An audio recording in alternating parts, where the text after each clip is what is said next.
जोशीमठ में प्रशासन एक्शन करने को कमर कस चुका है। दरार वाले मकानों को गिराने की तैयारी हो चुकी है, बुलडोजर खड़े कर दिए गए हैं, लेकिन मौसम ने पूरे ऑपरेशन पर अड़ंगा डाल दिया है। जोशीमठ में रात से ही बारिश हो रही है, तापमान -5 तक पहुंच चुका है। उधर स्थानीय लोग धरने पर बैठ चुके हैं। बिना मुआवजे और घरों के आश्वासन के लोग घर छोड़कर जाने को तैयार नहीं है। प्रशासन ने भी अधिकारियों की बैठक बुलाई है। उन होटल्स के मालिकों से बात की जा रही है जिनके होटल गिराए जाने हैं। तो आपको बता दें, सबसे पहले ये कार्रवाई 2 होटल्स को गिराने से शुरू होती है और यहां पर किस तरीके की तैयारी, क्योंकि कितना बड़ा संकट है, आप इससे अंदाजा लगा लीजिए कि करीब 600 से ज्यादा मकान हैं जो खतरे के निशान पर हैं। वहां रेड मार्क लगा दिया गया है, यानी सीधा सा संकेत यह है कि उन घरों को गिराया जाएगा। इसके अलावा 81 परिवार ऐसे हैं जिनको उनके घर से दूसरी जगह यानी सुरक्षित जगहों पर शिफ्ट किया गया है। इसके साथ ही साथ उन नए जगहों को भी चिन्हित किया जा रहा है जहां पर आगे दरारें आ सकती हैं या फिर सेकेंड फेज में कह लीजिए जहां ज्यादा खतरा है, उन जगहों को भी चिन्हित किया जा रहा है। इसके पहले आपको बता दें, 2 होटल जो आपस में एक दूसरे से चिपकते नजर आए क्योंकि दरार की वजह से काफी दिक्कतें वहां रही। आसपास कौन से घर है उन्हें भी हटाने की योजना प्रशासन की तरफ से बनाया गया जब एक्शन हो, क्योंकि वहां पर आप समझिए जहां इतनी मोटी मोटी दरारें हो, एक छोटा सा वाइब्रेशन कितना खतरा पैदा कर सकता है, ये भी जो एक्शन करने गई हैं टीमें समझ रही हैं बखूबी, और इसीलिए एक एक कदम बढ़ाए जा रहे हैं बहुत ही समझदारी के साथ। लेकिन खबरें तो इस बीच ये भी आ रही हैं कि वहां पर पूरी तरीके से जो भी निर्माण कार्य हैं उन्हें मना करने की बात कही गई थी, लेकिन अलग अलग इलाकों में ऐसी कुछ खबरें भी आई कि कहीं अभी भी एक्शन हो रहा है। अगर ऐसा है तो ये खतरा और ज्यादा बढ़ सकता है। अब लोगों की समस्या समझिए, बुलडोजर का एक्शन, क्योंकि पहले क्या किया गया, हर घरों पर रेड मार्क, एक लाल निशान लगा दिया गया जिसका सीधा सा मतलब उनको गिराया जाएगा। लेकिन लोगों का यह कहना है कि आप घर तो हमारा तोड़ रहे हैं, लेकिन हम जाएंगे कहां, पहले वो आश्वासन दीजिए, मुआवजा दीजिए, उसके बाद ही ये कार्रवाई होगी। लोग सड़कों पर बैठकर धरना प्रदर्शन करते नजर आए। लेकिन इस बीच आपको बता दें, खराब मौसम होने की वजह से जो तैयारी वहां पर की गई थी डिमोलिशन को लेकर, वो रोकनी पड़ी है क्योंकि वहां लगातार बारिश हो रही है। और ऐसे में अगर ये एक्शन होता है तो वो खतरे से भरपूर होगा, ये बात वो टीमें भी बहुत समझ रही हैं। बिजली वहां पर काट दी गई है, कल ही ये काम किया गया था। जो रेड मार्क हम आपको दिखा रहे हैं, 600 से ज्यादा ऐसे घरों के बाहर ये रेड मार्क लगाया गया, जिसका सीधा मतलब कि उन घरों को आगे धीरे धीरे एक के बाद एक गिराया जाना है। लोगों के चेहरे पर परेशानी है, दुख है अपना आशियाना उजड़ जाने का, इसलिए लोग मुआवजे की बात कर रहे हैं। लोग ये कह रहे हैं कि उन्हें कहां शिफ्ट किया जाएगा, या तो उनको घर दिया जाए या उन्हें मुआवजा दिया जाए। यही जिद करके लोग सड़कों पर बैठे हैं कि बिना मुआवजा वो अपने घरों को तोड़ने नहीं देंगे। स्थानीय लोगों को हालांकि समझाने की कोशिशें हो रही हैं। ये बताया जा रहा है कि अगर बारिश ऐसे ही होती रही तो ये खतरा और ज्यादा बढ़ सकता है, क्योंकि लगातार दरारें जो है वो बढ़ रही हैं और बहुत तेजी से बढ़ रही हैं। बारिश इसमें और आग में घी का काम करेगी, ये बात प्रशासन वाले स्थानीय लोगों को समझा रहे हैं। लेकिन उनकी भी मजबूरी समझिए, वो जाएंगे तो जाएंगे कहां। ये मलारी होटल का प्रांगण है, ठीक पीछे रिसेप्शन है। इसी होटल को गिराया जाना है जो जमीन से कट के पीछे की तरफ झुक रहा है। यूं कहें तो खतरे की जगह है। ये तमाम सारी महिलाएं अब खुद को उसी खतरे में डालकर बैठ गई हैं। वो इसलिए कि जब बीती रात यहाँ डिमोलिशन होना था, ये तमाम सारे लोग मुआवजे और विस्थापन को लेकर के मांग पर बैठे हैं। अब दरअसल ये कि कई सारे लोगों के सामने चुनौती इस बात की है कि गए तो जो रोजी रोटी का जरिया था वो चला जाएगा, हट गए तो जो सालों की मेहनत से घर बनाया था वो कैसे बनेगा, बच्चे कहाँ पढ़ेंगे, कहाँ रहेंगे, बहुत सारी फिक्र है। ऊपर से मौसम खराब हो रहा है तो अब तिरपाल से एक आशियाना तो बना दिया गया है। लेकिन ये बताइए, जिस खतरे में अब आप लोग हैं यहाँ पे, कब तक यहाँ रहेंगे इस तरह? जब तक हमारा पूरा प्रॉपर्टी का भरपाई नहीं, नुकसान का भरपाई नहीं करेंगे तब तक।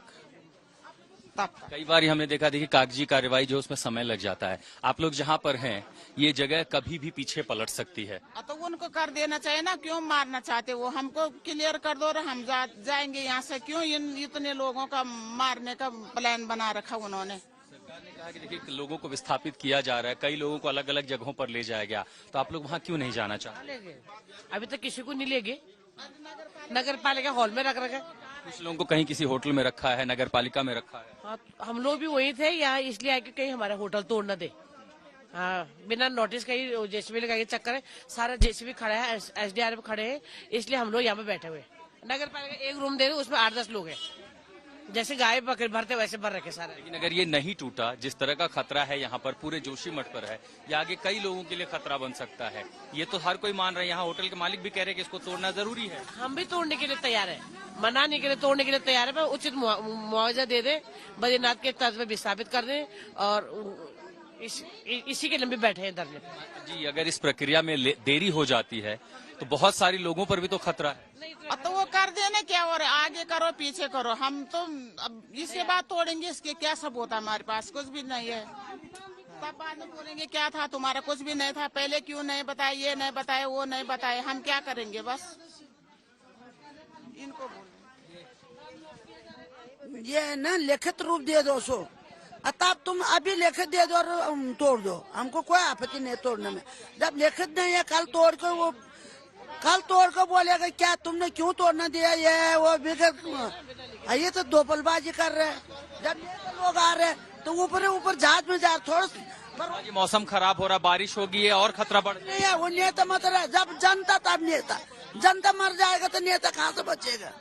चुनाव में तो वो रात दिन चलते रहते हाथ जोड़ने को, बेवकूफ बनाने को। अभी जनता पर परेशानी है तो वो छिप गए, जहाजों में चल रहे, हवा में उड़ रहे, जनता के सामने नहीं आ रहे। जब यहाँ पर आना था उनने कि थोड़ा बात करना था, बार घूम रहे। जो प्रभावित लोग हैं वो तो अंदर रो रहे। अनिश्चितता है, डर है और इस बात की आशंका है कि अगर यहाँ से छोड़ के चले गए तो न जाने किस कैंप में रहना पड़ेगा और आगे जिंदगी कैसे चलेगी। और इसीलिए कह रहे हैं कि जब आप चुनावी वादे करते हैं, उस समय वोट मांगने आते हैं, घूमते हैं, तब तो सब कुछ बहुत तेजी से होता है। आज जब लोगों पर खतरा है तो लिखित रूप से त्वरित आश्वासन क्यों नहीं देते कि मुआवजा भी मिलेगा, विस्थापित भी किए जाएंगे। भविष्य की चिंता इन लोगों की है, इसीलिए अपनी जिंदगियों को खतरे में डालकर वो उसी जगह पर बैठे हैं जिस जगह को जमींदोज किया जाना है ताकि जोशीमठ को बचाया जा सके। ग्राउंड जीरो जोशीमठ से मदन प्रसाद के साथ में आशुतोष मिश्रा, आज तक। तो ये वो लोग जिनको आपने सुना, जिनके घर को आगे गिराया जाना है, वो कह रहे हैं हमें मुआवजा दीजिए, हमें लिखित में दे दीजिए, हम उसके बाद यहां से हट जाएंगे। वहीं आपको बता दें 2 होटल चिन्हित किए गए हैं जिनको पहले ढाया जाना है। उनके मालिकों से हमने बात की, वो किस तरीके की आशंका जता रहे हैं या वो क्या कह रहे हैं, आपको वो भी सुनवाते हैं। ये आपको सुनवाने से पहले एक बड़ी खबर आ रही है। जोशीमठ में तेजी से दरारें बढ़ रही हैं। सूत्र ये बता रहे हैं कि क्योंकि लगातार बारिश हो रही है और ये माना जा रहा था कि अगर बारिश हो जाती है तो खतरा और ज्यादा बढ़ जाएगा। कई घरों में दरारें और चौड़ी हो गई हैं देखते ही देखते, यानी बहुत तेजी के साथ ये हो रहा है। पहले से क्षतिग्रस्त हो रहे घरों की जो दरारें हैं वो और ज्यादा, यानी उनके बीच का जो गैप है वो और ज्यादा बढ़ता हुआ नजर आ रहा है। प्रशासन लोगों को मौके से हटाने में जुटा हुआ है, लेकिन लोगों को भी ये मांग है कि जब तक उनको लिखित में ना मिल जाए या मुआवजे की बात ना हो जाए या कोई आशियाना ना मिल जाए, वो वहां से नहीं हटने वाले हैं। स्थानीय लोगों को हालांकि समझाने का काम हो रहा है, लेकिन इन सब के बीच जब ये प्रयास हो रहे हैं तो खतरा यही कि जो दरारें हैं वो बहुत ही तेजी के साथ बढ़ रही हैं।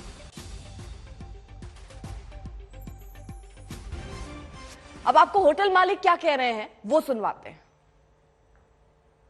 तो आप जा रहे हैं बैठक में, वो क्या तहसीलदार साहब आए हैं और बुलाया है उन्होंने, और तब देखिए क्या। तमाम सारे लोग कल रात से यहाँ धरने पर, प्रदर्शन पर बैठ गए थे, तो अभी क्या मांग लेकर के बैठे? क्योंकि ये तो कह तो रहे वही बद्रीनाथ के तर्ज में सेटलमेंट चाहते हैं, उसी के लिए हम लोग, हमारी वही मांग है। और सेटलमेंट वाली जो व्यवस्था है वो लंबी हो सकती है। अब तत्काल में जरूरत यह है कि आप लोग यहाँ से जाएं, कम से कम जान को खतरा ना हो। जी जी जी, नहीं, हम तो ये चाहते हैं कि पूरे जितने हजारों हजार लोग बेघर हो चुके हैं उनका बद्रीनाथ के तर्ज में सेटलमेंट हो जाए, तो ध्वस्तीकरण हो जाना चाहिए। जिस प्रॉपर्टी से दूसरे को खतरा हो रहा है तो वो हो जाना चाहिए।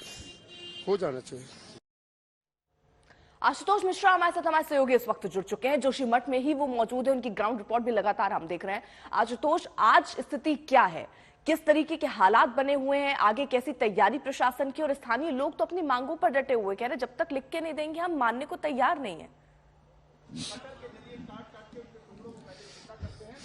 पहली चीज, मौसम खराब हो गया है, काफी ठंड बढ़ गई है और जो लोग इस समय यहाँ प्रदर्शन कर, आप समझ सकते हैं कि उन पर क्या बीत रही होगी। दूसरी सबसे बड़ी बात, पहाड़ी इलाकों की एक तस्वीर आपको दिखाता हूँ। ऊपर घने बादल हैं, 11 से 13 तारीख तक बारिश होने की संभावना जताई जा रही है और जो हाई रिजेस हैं माउंटेन्स पर, वहां स्नोफॉल हो रहा है और ये हो सकता है वह स्थिति ऐसी हो कि शाम तक या 4 बजे के बाद आपको वो बर्फबारी उन इलाकों से शुरुआत से मिले जो सुनील गांव है, जहां हम जाएंगे थोड़ी देर में, जहां से ये पूरा पहाड़ अपनी जगह से दरकने लगा है। यानी 50 मीटर का लंबा हिस्सा काफी ऊंचाई से पूरा दरक रहा है। तीसरी बड़ी बात, आपने जिसका जिक्र किया कि जो दरारें हैं वो बढ़ रही हैं, जो धंसाव और गहरा हो रहा है। ये देखिए, कल हमने इस जगह देखी थी, ये जो आप सूखी मिट्टी देख रहे हैं, इससे पता चलता है कि ये कुछ समय तो हो चुका है इसको खिसके, लेकिन यहाँ पर आप ये ताजी मिट्टी देख पाएंगे। यहाँ पर इसमें जो नमी है बता रही है ये जरा, क्योंकि ये हमें इसलिए दिख रहा है क्योंकि ये जो गैप है ये और बड़ा है। कल और परसों के मुकाबले में आप देख रहे हैं तो ये गैप है वो लगातार बढ़ रहा है, जिसका सीधा सा मतलब है कि जो इमारत परपेंडिकुलर 90 डिग्री पर जमीन पर खड़ी है वो धीरे धीरे और पीछे हो रही है, वो 100-110 डिग्री की ओर बढ़ रही है। इसका सीधा सा मतलब है कि इमारत पीछे की ओर धंस रही है, जा रही है। लेकिन बावजूद इसके ये तमाम सारे लोग, ये जो महिलाएं हैं, होटल के मालिक हैं,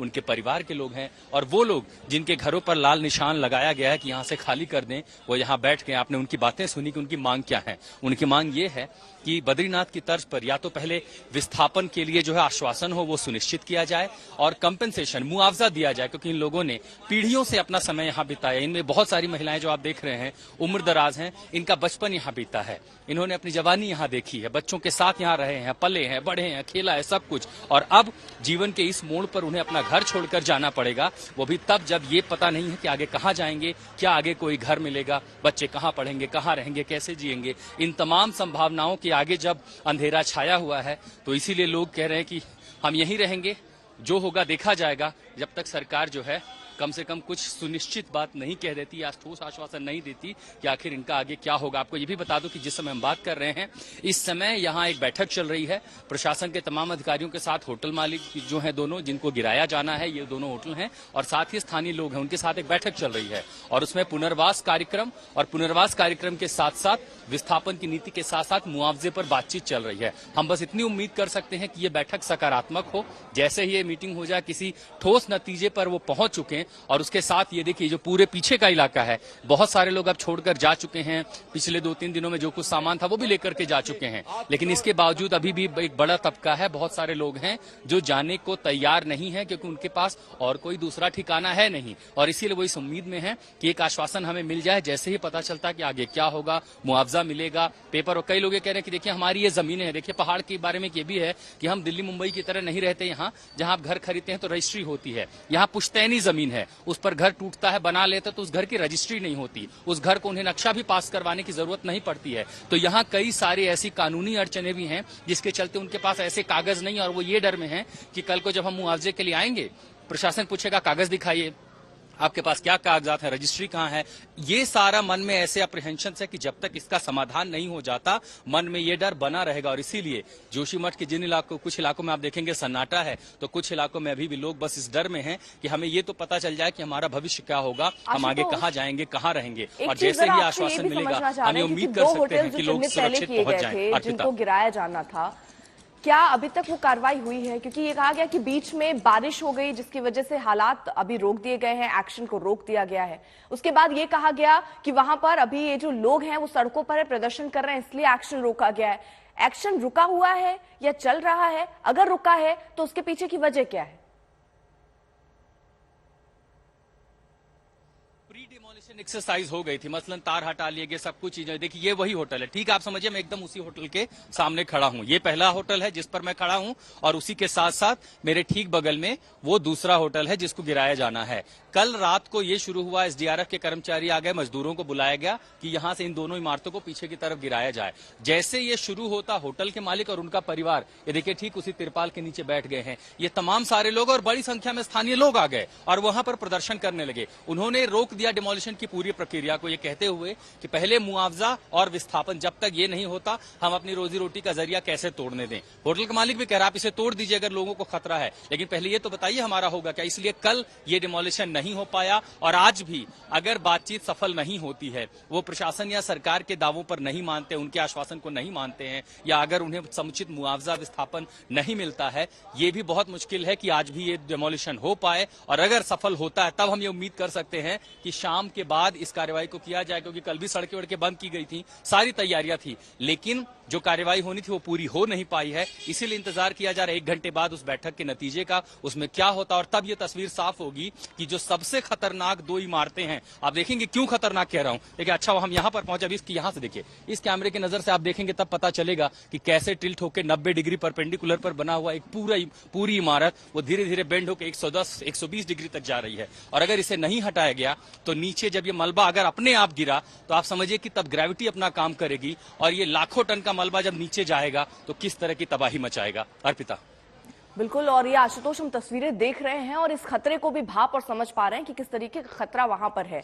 लेकिन बारिश भी लगातार हो रही थी। अभी तो आप जहां हैं वहां तो बारिश जैसे हालात नहीं दिख रहे हैं, लेकिन आप संभावना मौसम विभाग की यही है कि बारिश हो सकती है। अगर सहमति बन भी जाती है जो लोग प्रदर्शन कर रहे हैं उनके बीच और प्रशासन के बीच, फिर भी बारिश एक महत्वपूर्ण रोल अदा कर सकती है।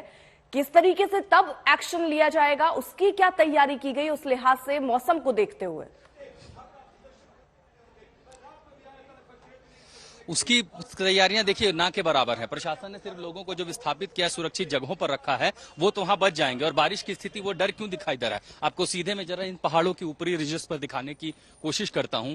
कल रात से लगभग 2-3 बजे के बाद से जो बारिश है वो काफी बर्फबारी शुरू हो गई है। अब ऊपर जब बर्फबारी होगी तो जाहिर है नीचे जो है बारिश के आसार होंगे। हम 6000 फीट की ऊंचाई पर हैं और ऊपर से घने काले बादल ये साफ इशारा तो कर रहे हैं कि बारिश की पूरी संभावना है। अब ये जो हिस्सा है देखिए, ऊपर अभी भी वहां बर्फबारी चल रही है। अगर आप उस तरफ देखें, नंदा देवी का ग्लेशियर जहां से हम देख पाते हैं, उन पूरे इलाकों में अभी भी बर्फबारी हो रही है और जिसके चलते यहां तापमान गिरा है। अब ये पहाड़ का हिस्सा है जहां से पूरे एक लाइन से जो पहाड़ जो है दरक रहा है, धंस रहा है, ये वो पूरा स्ट्रक्चर है।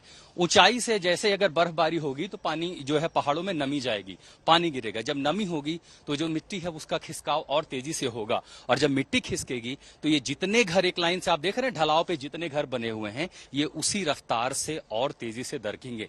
इसीलिए ये कहा जा रहा है कि इसके पहले कोई अनहोनी हो, लोगों को समझा बुझा करके यहाँ से निकाल लिया जाए। ये जो कम से कम एक पर्टिकुलर 50 मीटर का स्ट्रेच है जिसमें सबसे ज्यादा खतरा है, वो लोग निकल जाएं, एक बार उसका इम्पैक्ट देखा जाए, नुकसान कितना होता है, और फिर आगे चरण दर चरण जहां जहां ये दरारें आगे बढ़ती हैं उन सारे इलाकों को खाली कराया जाए। अर्पिता।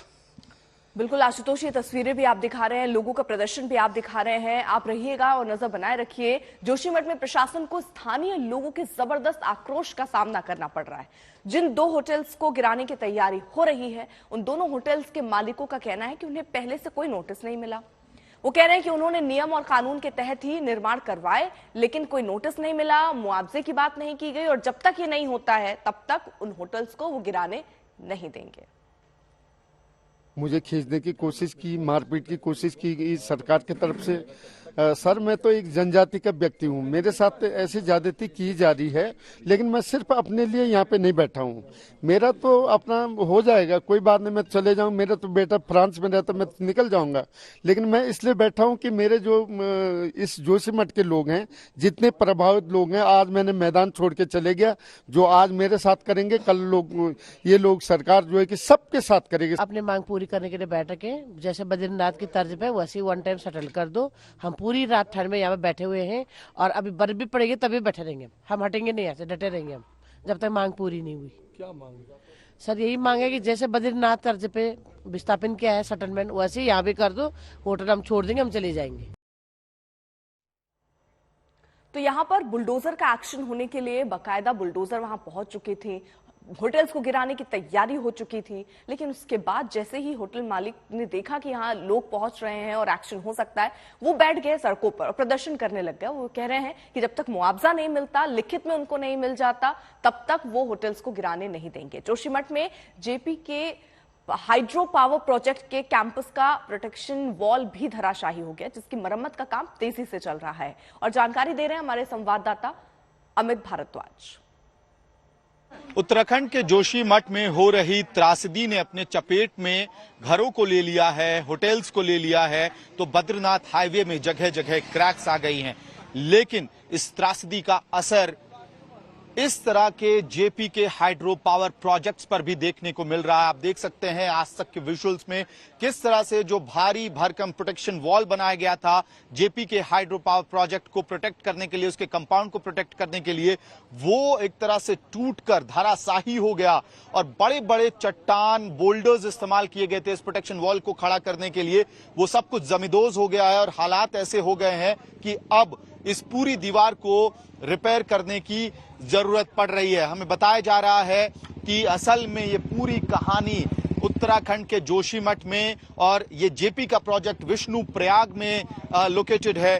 यहां पर 2 जनवरी 3 जनवरी के बीच में हालात तब बदले जब एक स्ट्रीम जो इस कंपाउंड से होकर गुजरती है उसमें पानी का प्रवाह जो धारा है वो अचानक से गंदा हो गया और हर सेकंड में पानी बहुत तेज रफ्तार से बाहर आना शुरू हो गया और उसके बाद से ही तबाही का मंजर यहां जेपी के इस प्रोजेक्ट में देखने को मिल रहा है और जोशीमठ में भी देखने को मिल रहा है।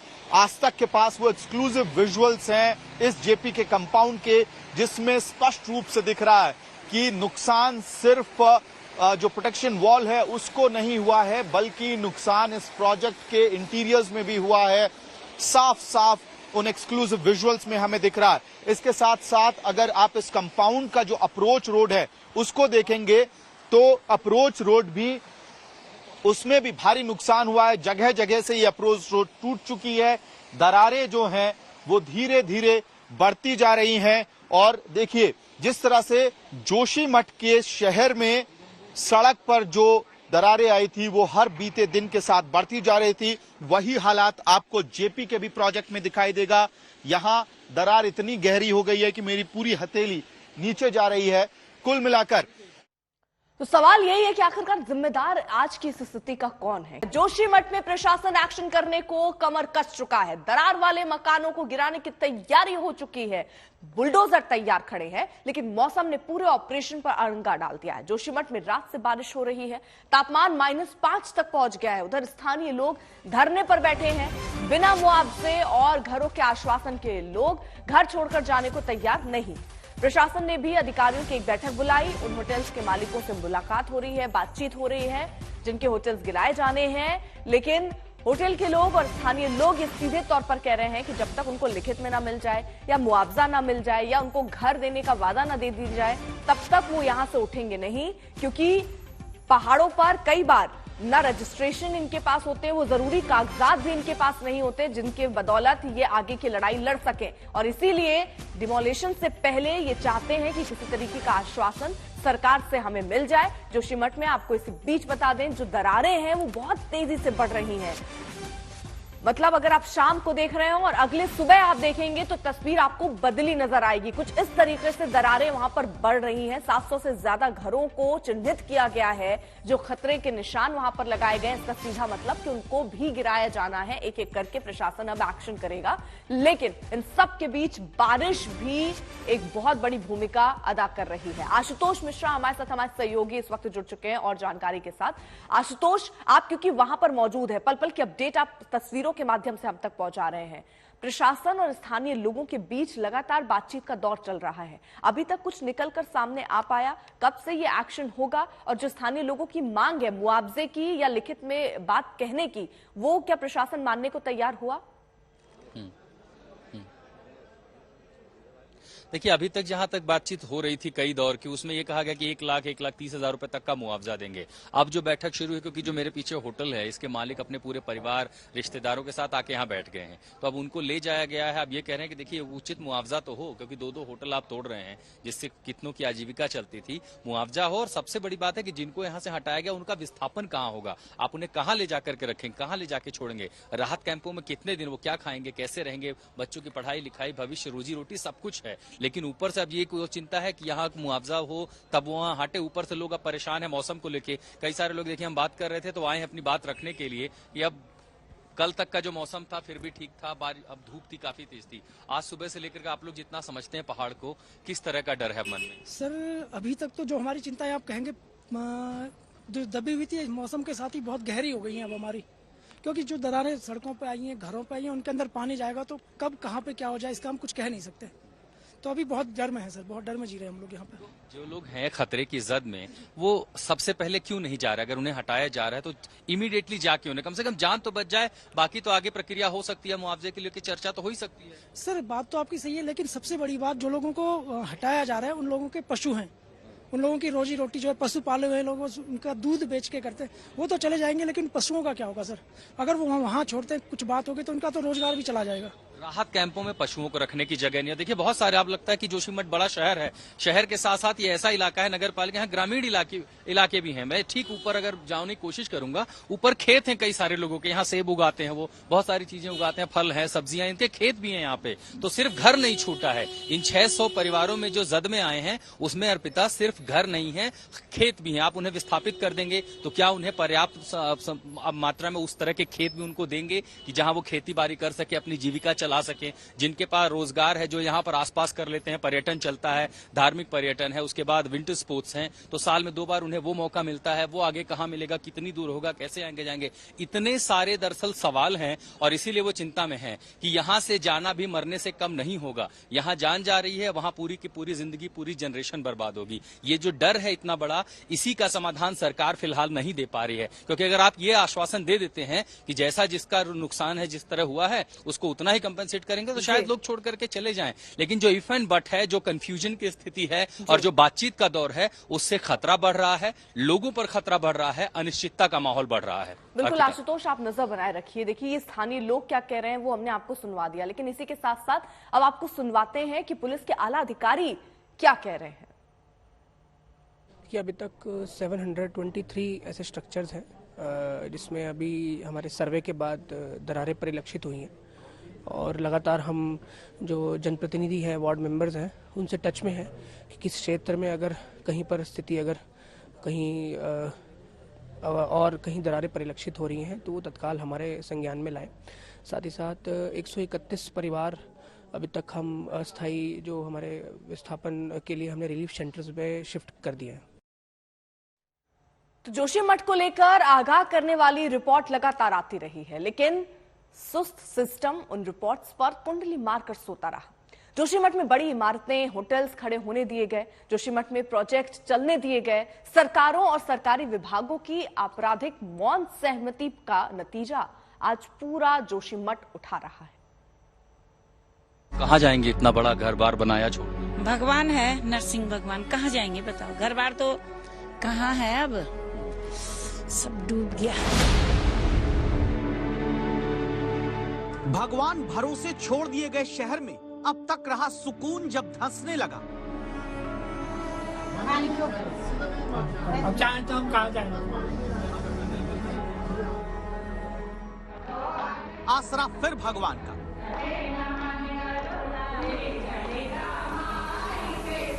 सनातन हिंदू धर्म के 4 मठों में से एक जोशी मठ को बचाने के लिए भगवान का सहारा लिया जाता है।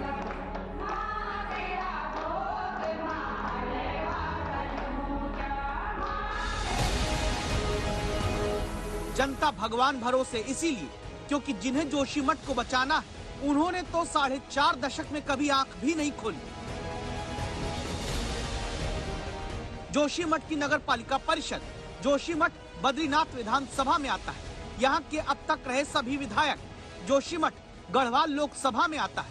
यहाँ के अब तक रहे सभी सांसद जोशीमठ जिस उत्तराखंड में आता है। यहाँ पर अब तक की सभी सरकारें, किसी ने भी 47 साल में आंख खुली रखी होती तो जोशीमठ आज रो नहीं रहा होता।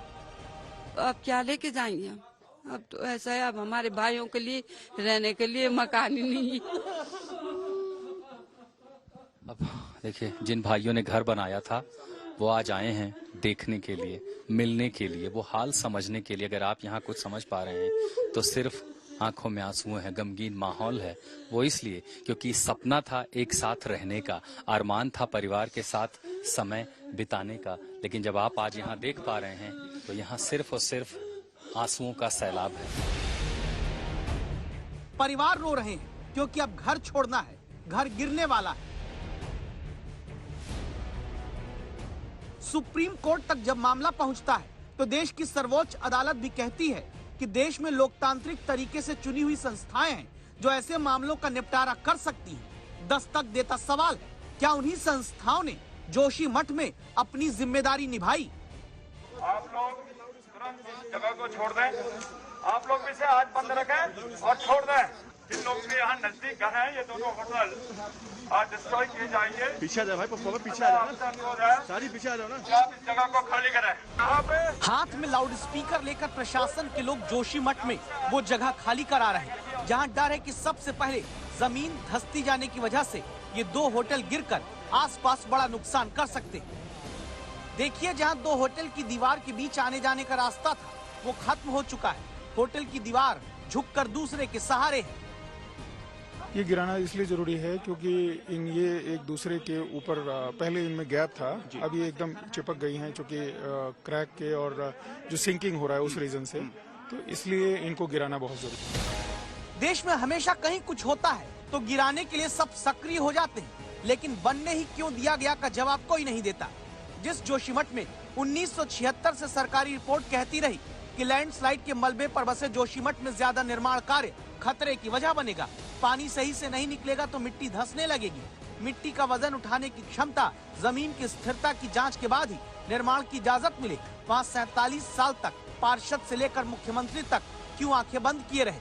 जोशीमठ की जनता ने बद्रीनाथ विधानसभा सीट पर 2002 से अब तक 3 बार कांग्रेस, 2 बार बीजेपी के विधायक को चुना है। जोशीमठ ने गढ़वाल लोकसभा सीट में 1976 से अब तक 7 बार बीजेपी, 4 बार कांग्रेस के सांसद का चुनाव किया है। जोशीमठ की जनता ने अब तक 2022 छोड़कर हर 5 साल में 1 बार कांग्रेस, 1 बार बीजेपी को राज्य चलाने का मौका दिया है।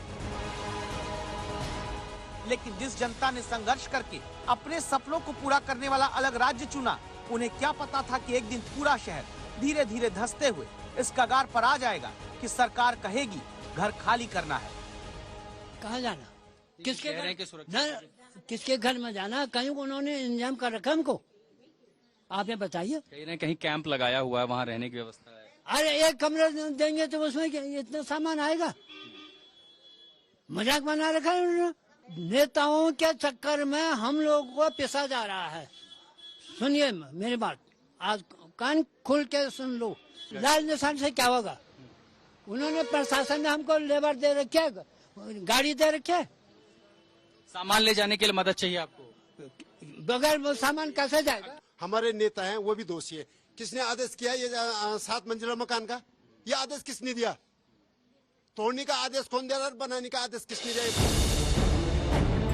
सच्चाई यही है कि किसी चट्टान नहीं बल्कि रेत और पत्थर के मलबे के ऊपर बसे जोशीमठ में इलाके की नगर पालिका परिषद से लेकर पहले लखनऊ और फिर देहरादून से चलती रही सरकारों ने आंखें बंद रखी। आशुतोष मिश्रा हमारे साथ लगातार हमारे सहयोगी मौजूद हैं। आशुतोष, वहां पर कुछ टीम भी पहुंची है, अगर आप तस्वीरों में दिखा पाए क्या हलचल वहां?